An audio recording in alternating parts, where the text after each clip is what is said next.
ಮಾಡಬೇಕಾಗಿತ್ತು. ಆಮೇಲೆ 10/6 ನೀವು ಮಾಡಿದ್ರೆ ನಾವು ಮಾಡ್ಬೋದು. ಉತ್ತರ ಕೊಡ್ತೀರಿ ನೀವು. 10/6/2008 ಬಂಕಾಪುರ ಪಟ್ಟಣದಲ್ಲಿ ಪ್ರತಿಭಟನಾ ನಿರತರನ್ನು ನಿಯಂತ್ರಿಸಲು ಹಾಗೂ ಸಾರ್ವಜನಿಕ ಆಸ್ತಿ ಪಾಸ್ತಿ ಮತ್ತು ಪೊಲೀಸರ ಸ್ವಯಂ ರಕ್ಷಣೆಗಾಗಿ ಲಾಠಿಚಾರ್ಜ್. ಇದೆಲ್ಲ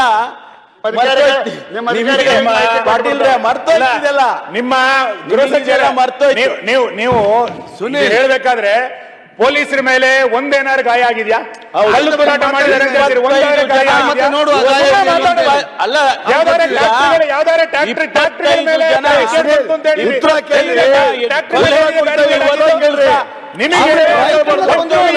ಈ ಹೋರಾಟವನ್ನು ಸರ್ಕಾರದಿಂದ ಯಾರು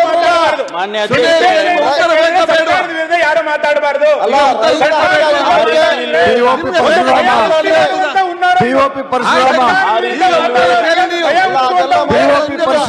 ನಿಮ್ಮಂತ ಗೃಹ ಸಚಿವರನ್ನ ನಿರೀಕ್ಷೆ ಮಾಡಿರ್ಲಿಲ್ಲ.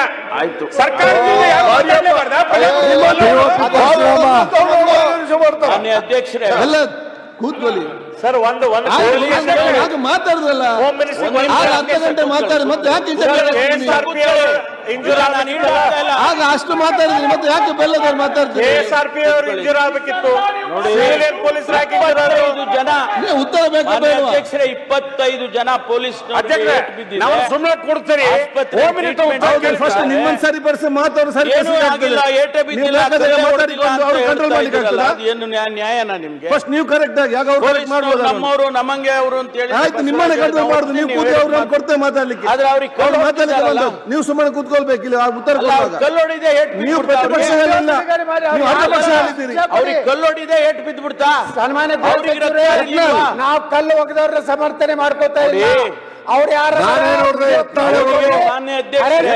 ಶಿಕ್ಷಾ ಕೊಡ್ರಿ.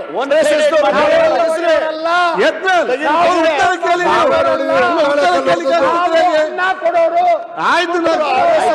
ಎಲ್ಲರಿಗೂ ಗೊತ್ತಿದೆ ಯಾರು ಏನಂತ ಹೇಳಿ ಕೂತ್ಕೊಳ್ಳಿ. ಈಗ ಎಲ್ಲರಿಗೂ ಗೊತ್ತಿದೆ. ಇಲ್ಲ ಅಧ್ಯಕ್ಷ ಅವ್ರು ಕಲ್ಲೋಡಿಲ್ಲ ಅಂದ್ರೆ ಮಾತಾಡಿ ನೋಡಿ. ವಾಪಸ್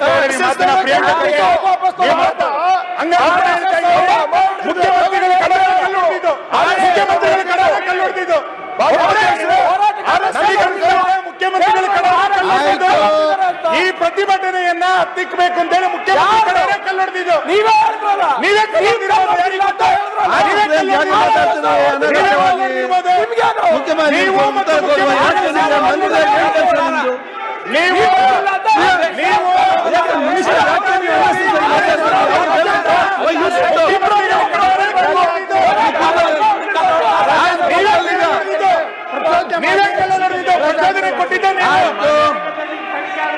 ಅವ್ರು ಹೇಳ್ತಿದ್ದಾರೆ RSS ಅವ್ರು ಕಲ್ಲೊಡೆದವ್ರೆ ಅಂತ. ಅದಕ್ಕೆ ನ್ಯಾಯಾಂಗ ತನಿಖೆ ಆಗ್ಲಿ. ಆಯ್ತು.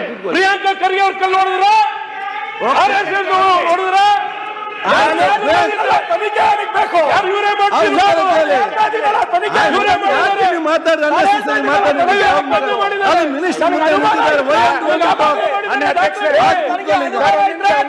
ನೀವು ಕೂಡ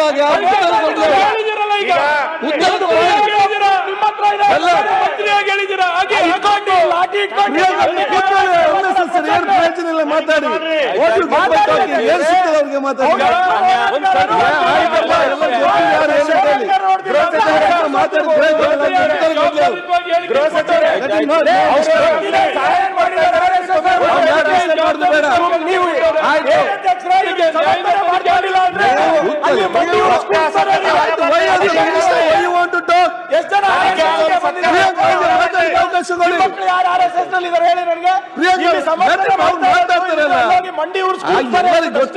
ಗೊತ್ತುಂಟಲ್ಲ, ಗೊತ್ತಿದ್ದಾನೆ ಯಾಕೆ ಮತ್ತೆ ಮತ್ತೆ ಹೇಳ್ತೀರಿ?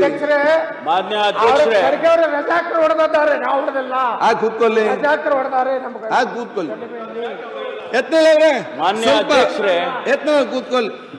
ಮಾನ್ಯ ಅಧ್ಯಕ್ಷರೇ, ಉತ್ತರ ಕೇಳಿ ದಯವಿಟ್ಟು. ಯಾರು ಮಾತಾಡಬೇಡಿ. ನಾನು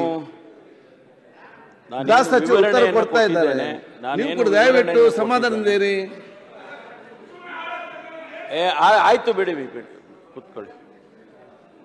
ನಾನು ಈಗ ಏನು ವಿವರಣೆಯನ್ನು ಕೊಟ್ಟಿದ್ದೇನೆ ಸ್ಪಷ್ಟವಾಗಿದೆ. ಈ ಚಿತ್ರ ಸ್ಪಷ್ಟವಾಗಿದೆ. ಆ ಕಾರಣಕ್ಕಾಗಿ ಯಾವ ತನಿಖೆ ಅಗತ್ಯ ಇಲ್ಲ, ಯಾವ ಅಧಿಕಾರಿಗಳ ಮೇಲೆ ಕ್ರಮನೂ ತಗೊಳ್ಳೋದಕ್ಕಾಗಲ್ಲ.